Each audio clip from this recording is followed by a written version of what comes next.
Hola, soy Nico de Microno y hoy vamos a dar un pequeño vistazo al nuevo iOS 7, la última versión del sistema operativo móvil de Apple, que fue presentada justo ayer en la Worldwide Developers Conference.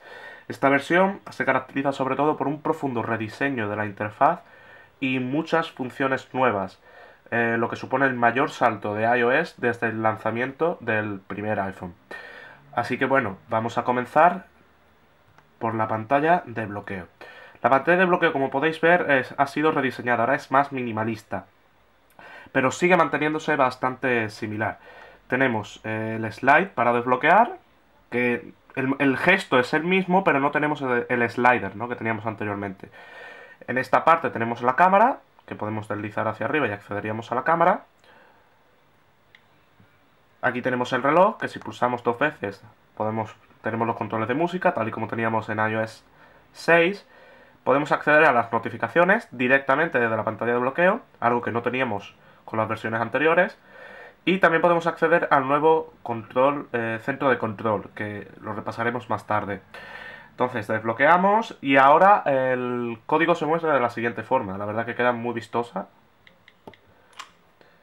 Y ya se ha desbloqueado el dispositivo. Como veis, la animación ahora es diferente, es más atractiva. Y bueno, vamos a dar un pequeño repaso a la nueva interfaz. Para empezar, el detalle de la barra de cobertura, ¿no? Ahora son puntitos que se iluminan en función de la cobertura que tengamos. Asimismo, la fuente ha sido totalmente cambiada. Ahora es Helvetica Ultra Thin, eh, que la verdad aporta un toque más minimalista a la interfaz, ¿no?, que es lo que han pretendido los chicos de Apple con iOS 7. Como veis, el funcionamiento en sí es muy similar.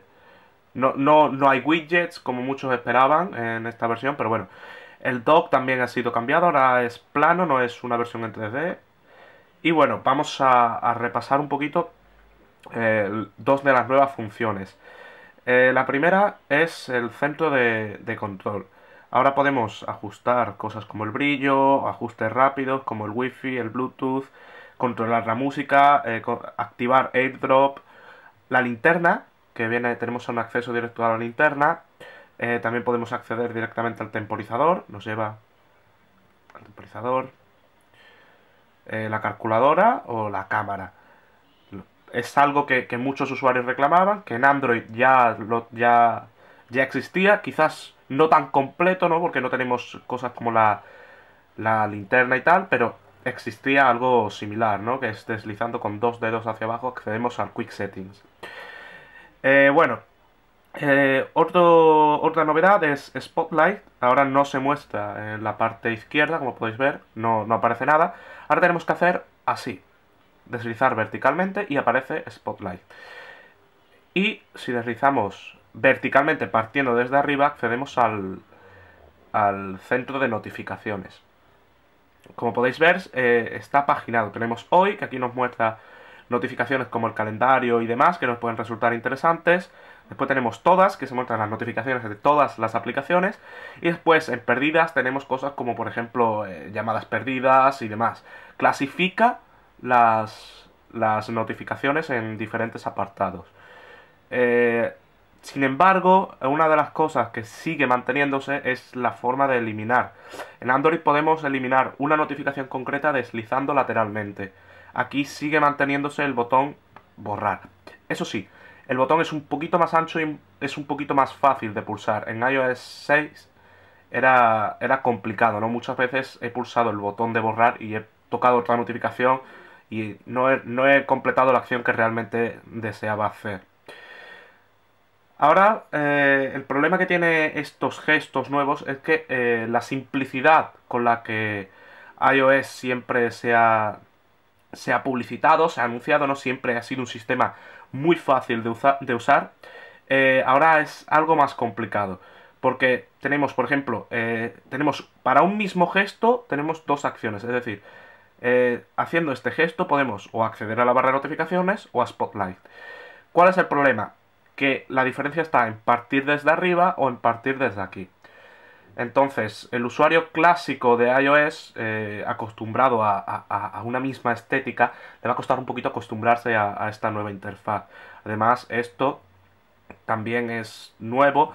Y el problema que tiene estos gestos es que pueden perjudicar al scroll. De hecho, yo más de una vez he estado, por ejemplo, en ajustes, en el tiempo que llevo con la beta, y he querido hacer scroll y sin querer, pues he abierto el centro de control. Es verdad que es acostumbrarse, todo es acostumbrarse, pero bueno, eh, eh, supone un cambio, ¿no?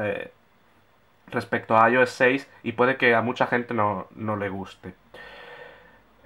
Como ya he dicho, tanto el centro de notificaciones como el centro de control se muestran en la pantalla de bloqueo, como podéis ver. Podemos acceder, o aquí también. Y es más, podemos acceder a ambos desde cualquier aplicación. Estamos, por ejemplo, en la App Store, que después repasaremos. Si deslizo hacia arriba, lo tengo aquí. Ahora vamos a repasar algunas de las aplicaciones nuevas, rediseñadas de iOS 6, perdón, iOS 7. Por ejemplo, vamos a empezar con Safari. Safari ha sufrido un rediseño y la verdad que ahora es un navegador bastante eficiente. Para empezar, parece ser algo más fluido y más rápido que la versión anterior. Es algo evidente, ¿no?, que debe de ocurrir. Pues es una versión superior, pero bueno, vamos a ir, por ejemplo, a nuestra web recién estrenada. Y como podéis ver, lo carga bastante rápido, la verdad. Y además funciona bastante fluido. Yo diría que algo más que iOS 6. Eso sí, se nota que todavía tienen que pulir cosas, porque esto es la primera beta, es digamos la primera versión instalable de iOS 7, pero bueno, tienen muy buenas sensaciones, como podéis ver. Más cosas de Safari, aparte de la velocidad. Bueno, ahora por fin se ha unificado tanto la barra de búsqueda como la de direcciones en una misma.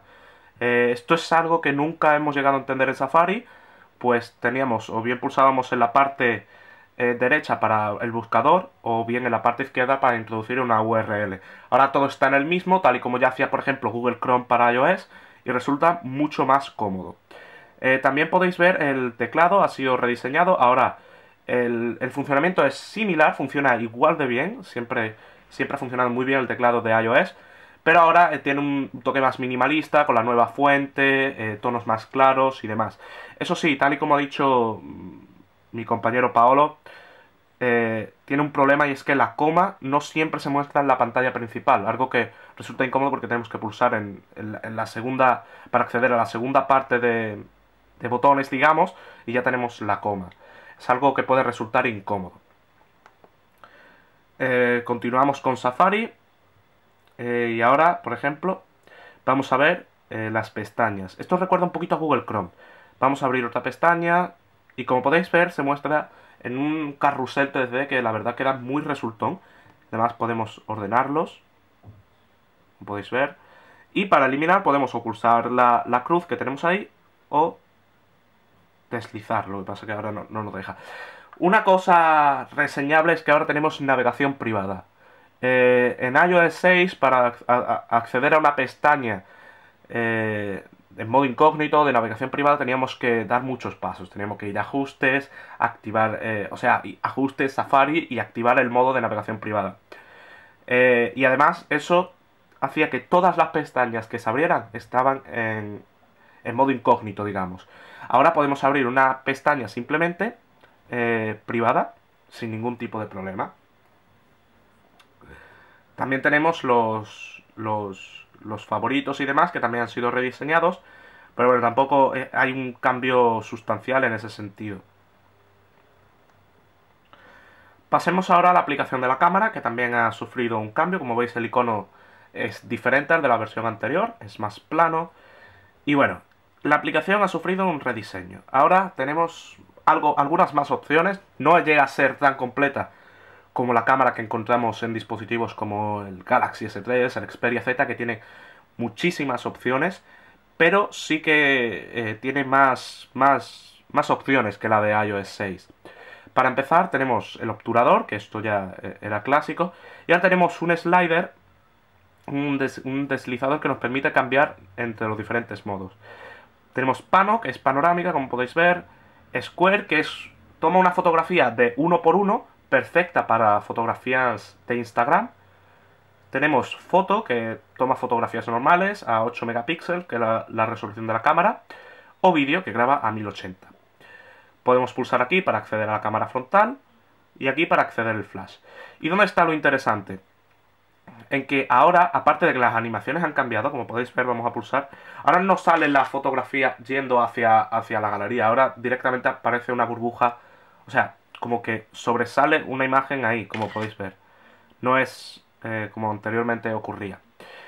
Lo reseñable es que ahora tenemos filtros en vivo, y tenemos diferentes, vamos a levantar un poquito el móvil, para que veáis, tenemos sepia, tenemos instant, en fin, tenemos diferentes que, bueno, pues resultan muy cómodos. Por ejemplo, vamos a poner este, y como podéis ver, es un filtro que podemos visualizar en vivo. Es algo que ya teníamos también en Android, en HTC Sense. HTC ya había implementado algo similar. Pasemos ahora a la aplicación del tiempo, que también ha sufrido un rediseño. Quizás no es una de las aplicaciones más importantes, pero bueno, es reseñable, ¿no? Para empezar, ahora tenemos animaciones, la parte trasera, y bueno, como podéis ver, las nubes se mueven y muestra algo más de información. Podemos ver el pronóstico por horas o el pronóstico para el resto de la semana.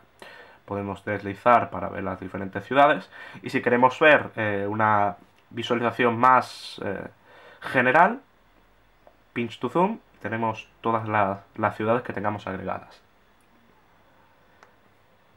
Pasemos ahora a la aplicación de fotos. Bueno, como habéis podido apreciar, esta es la nueva, así se muestran las nuevas carpetas. Pulsamos y, como podéis ver, hace una pequeña animación y además están paginadas. Esto queda muy resultón, queda estéticamente muy bien, pero pierde utilidad y velocidad, ¿no? Y practicidad.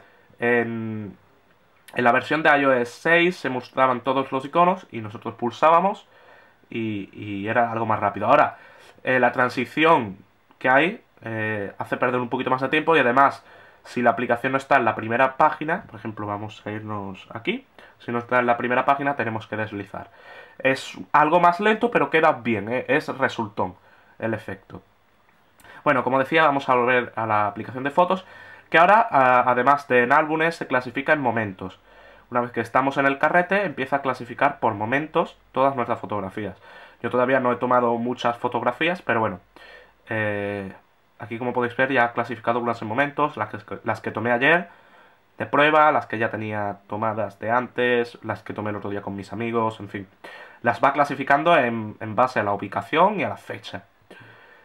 Como podéis ver, ahora es un poquito más, ahora en años, podemos volver al carrete normal.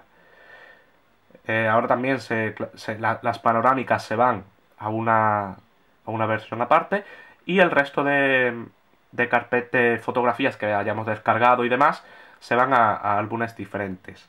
Además, la estética, como podéis ver, ha sido ligeramente rediseñada, sobre todo la parte inicial, digamos. Después en el carrete pues se mantiene muy similar, y la novedad, como ya he dicho, está en los momentos, ¿no? Que ahora la clasifica por momentos.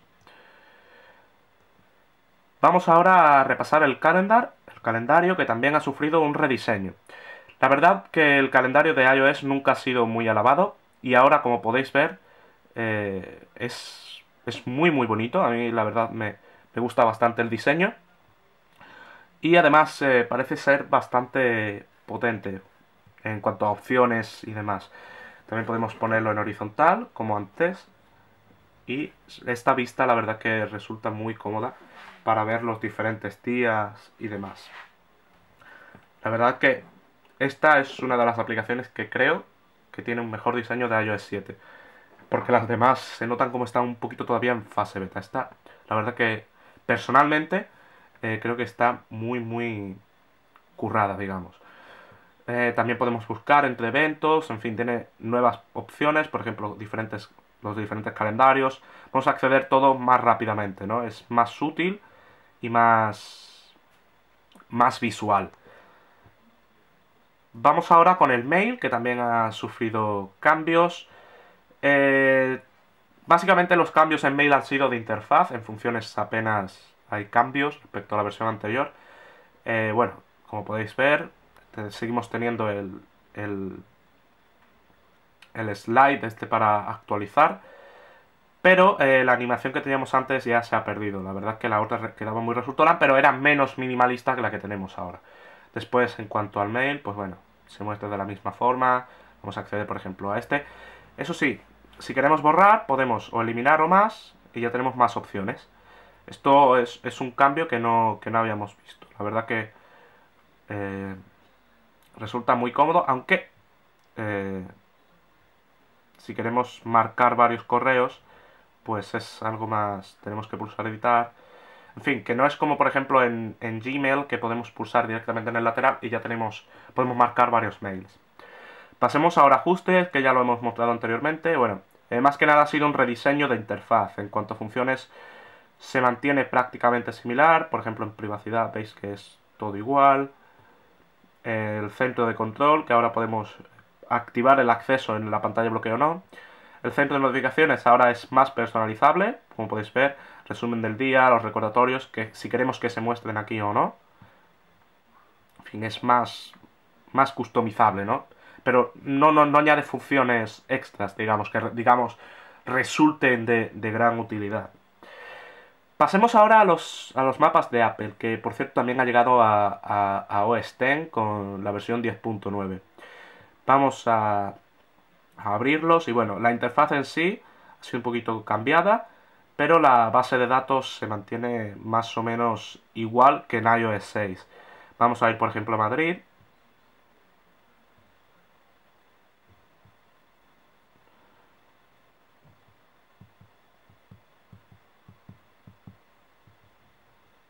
Y bueno, como podéis ver, bueno, son mapas vectoriales, por lo que suelen cargar bastante rápido. Ahora el mapa se muestra de pantalla completa, es algo que me gusta bastante. Y si pulsamos ya aparecen los menús. Podemos activar flyover y como veis se muestra sin ningún problema.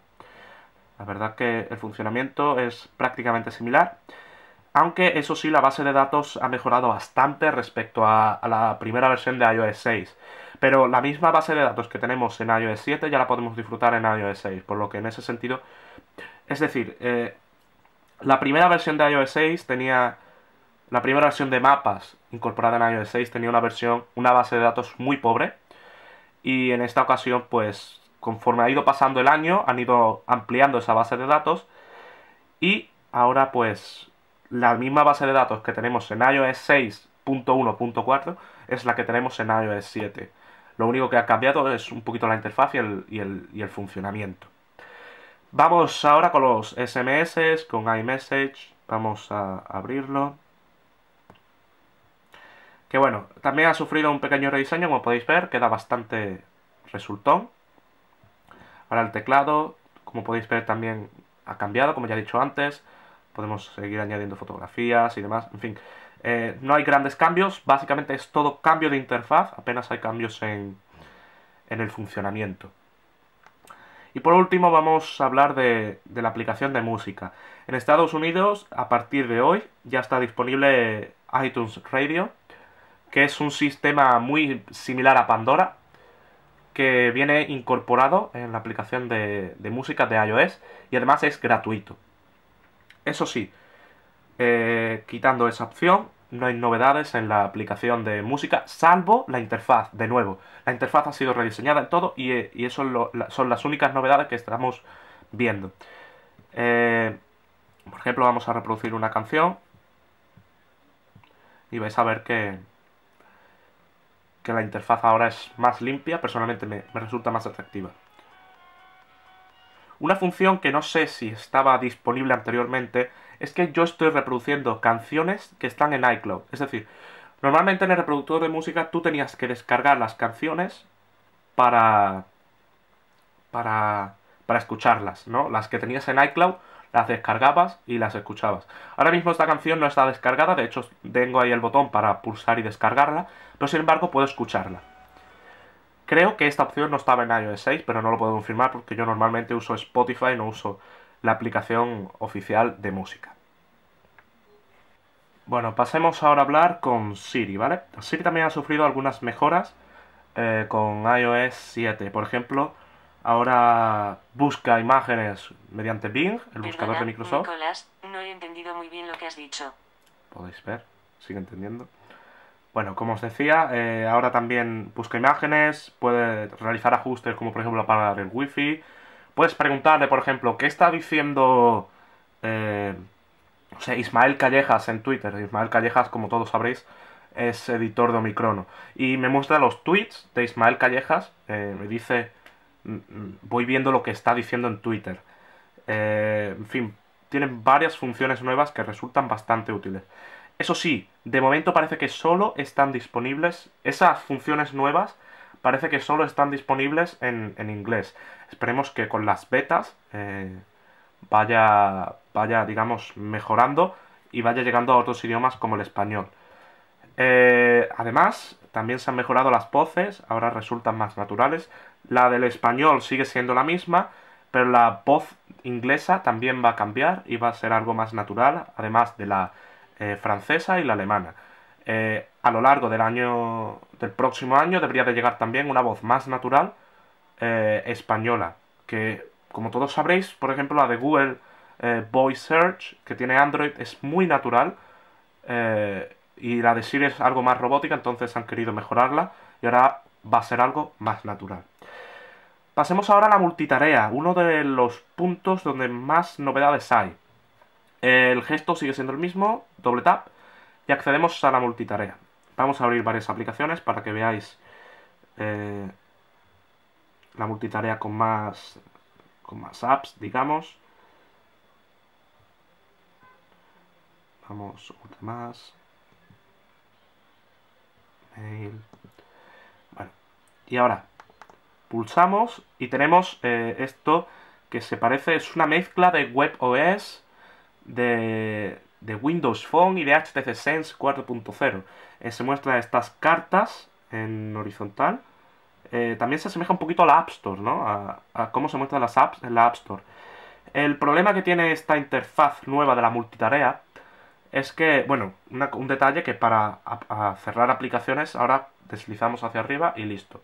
Bueno, el problema que tiene esta interfaz es que ahora en una misma se muestran unas 3 aplicaciones normalmente. Podemos ajustar un poco y ya caben algunas más.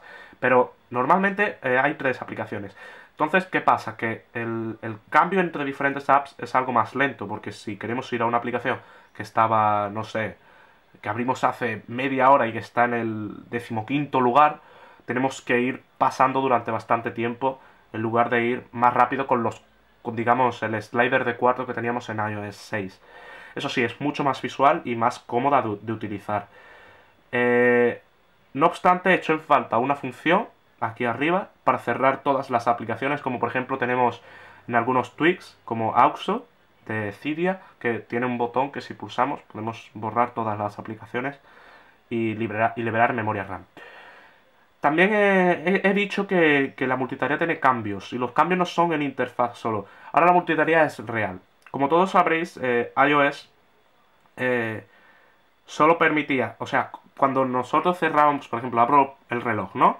Y ahora vuelvo a la pantalla principal y el reloj ha quedado congelado. Es una aplicación que ha quedado congelada. Es decir, ahora mismo no está consumiendo nada el reloj. Sin embargo, aplicaciones como Spotify, si yo reproduzco una canción y vuelvo a la pantalla principal, no se congela. ¿Por qué? Porque hay determinados procesos que el iOS permite, digamos, seguir ejecutándose en segundo plano, como por ejemplo las llamadas de voz sobre IP, la música, en fin, hay determinados procesos que se pueden mantener en segundo plano, aunque la aplicación esté cerrada. La diferencia ahora es que todas las aplicaciones se van a mantener abiertas. Es decir, si yo por ejemplo dejo descargando una cosa, bueno, eso ya se podía anteriormente, pero por ejemplo, si yo dejo actualizando una cosa dentro de una aplicación, cuando yo me salga de la aplicación va a continuar actualizándose. Esto ya lo tenía Android, pero en iOS, como ya os he dicho, cuando salíamos de esa aplicación, salvo que ejecutara uno de esos procesos concretos que iOS sí permite ejecutar en segundo plano, eh, bueno, pues iOS la congelaba y no consumía nada. Y esa es una de las razones por la que la batería del iPhone es tan buena, porque congelaba las aplicaciones en segundo plano. Para que lo entendáis más fácilmente, antes solo determinadas aplicaciones que tenían determinadas funciones podían seguir funcionando en segundo plano, cuando ya nos habíamos salido de la aplicación. Una de ellas es Spotify, por ejemplo, con la reproducción de música. Otra de ellas es, por ejemplo, Skype, porque soporta voz sobre IP. Y otras aplicaciones, como por ejemplo la Instagram, pues no se actualizaban en segundo plano. Otra cosa diferente es las notificaciones push, que eso siempre ha estado habilitado para todas las aplicaciones. Es diferente porque eso no está ejecutando procesos de la aplicación en sí, digamos. Ahora con iOS 7, basándose en nuestro patrón de uso, el iPhone permitirá a determinadas aplicaciones eh, que en teoría no ejecutan ninguno de los procesos que iOS 6 reconocía como permitidos, como por ejemplo Evernote. Evernote no ejecuta ninguno de esos procesos, ¿no? Ni voz sobre IP, ni reproducción en segundo plano de música, ni nada por el estilo. Entonces, si yo uso mucho Evernote, ahora iOS permitirá a Evernote mantenerse ejecutando en segundo plano si necesita realizar alguna acción. De forma que cuando abramos la aplicación tengamos la información que deseamos. De ahí está, esa es una de las principales novedades del nuevo sistema, que irá gestionando en función de la RAM y de nuestro uso, y de la batería restante, evidentemente, qué aplicaciones pueden mantenerse ejecutándose en segundo plano. Ahora vamos a ver AirDrop, que como todos sabréis es una herramienta que nos permite compartir con otros dispositivos, pues ahora se incorpora al iPhone. Digamos que pretende ser la competencia a Android Beam, ¿vale? Ahora yo, por ejemplo, puedo pulsar aquí y pulso en AirDrop. Lo activo. Bueno, sí, ya está activado. Y ahora puedo compartir las cosas con, con las personas que estén cerca. No queda claro si funciona solo con... Bueno, parece que sí, que solo funciona con dispositivos iOS, con iPhone 5, iPad y iPod de quinta generación, pero no estaría de más que abrieran AirDrop a otros dispositivos Android para poder compartir estas fotografías con otros dispositivos. Además, como podéis ver, se ha añadido la opción de compartir con Flickr y también la opción de compartir con Vimeo, que ahora mismo aunque ahora mismo no se muestra porque eso es una fotografía y no es un vídeo. Eh, Como iba diciendo, AirDrop pretende ser, digamos, la competencia de Android Beam, que como todos sabéis, permite, tocando dos dispositivos, permite compartir fotografías y demás archivos. Eh, en la conferencia, eh, los directivos de Apple, digamos, se burlaron un poco porque dijeron, bueno, con AirDrop no necesitas ir tocando los móviles de los demás para ir pasando. Eh, resulta curioso, ¿no? Pero bueno, es una función, ahora ya podemos compartir imágenes, que es algo que no podíamos hacer fácilmente con dispositivos iOS. Y bueno, ahora vamos a hablar un poquito de los detalles que tiene esta versión. Para empezar, he notado que se enciende y se apaga el móvil muy rápido. Es más rápido que con iOS. También he notado que se sobrecalienta un poquito la parte de atrás, aunque esto puede ser porque es todavía una versión beta y tienen que pulir muchas cosas. De hecho, es una versión beta bastante avanzada, diría yo, porque está bastante pulida. En términos de funcionamiento, en términos de interfaz, sí que se nota que tienen que cambiar cosas. De hecho, muchos usuarios se están quejando por los iconos, ¿no? Que no... Por ejemplo, el de Game Center, que si todo es plano, porque ahora meten ahí estos, digamos que están en 3D, ¿no? Estos círculos que están en 3D. Entonces se están quejando, pero bueno, yo creo que es una muy buena evolución. Eso sí, deberían de tratar... Hay puntos en los que han simplificado demasiado, de hecho resultando incluso incómodo, por ejemplo en la App Store. Antes todo tenía apariencia de botón, ahora es tan simple que solo parece texto y a veces puede llegar a confundir porque no sabes si es un botón donde puedes tocar o es simplemente información. Claro, los que usamos móviles de este tipo todos los días, más o menos tenemos la intuición suficiente como para distinguir cómo dónde podemos tocar y dónde no. Pero el usuario medio, el usuario básico que compra el iPhone porque es el móvil que funciona bien todo, puede tener alguna confusión.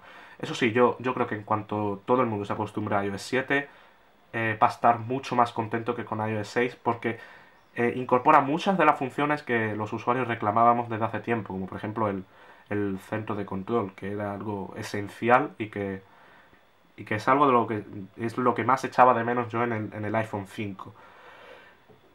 Así que bueno, conforme vayan saliendo más betas, en Omicrono iremos informándoos y sobre todo en nuestro nuevo blog, Apple World, Apple, o sea, se escribe applewhole.com, donde iremos, es nuestro nuevo blog sobre Apple, donde iremos informando eh, todo lo que vaya ocurriendo en el mundo Apple de una forma más profunda que la que habéis visto. Así que bueno, esto es todo. Este ha sido el paseo por iOS 7. Espero que os haya gustado y nos vemos por Omicrono. Un saludo.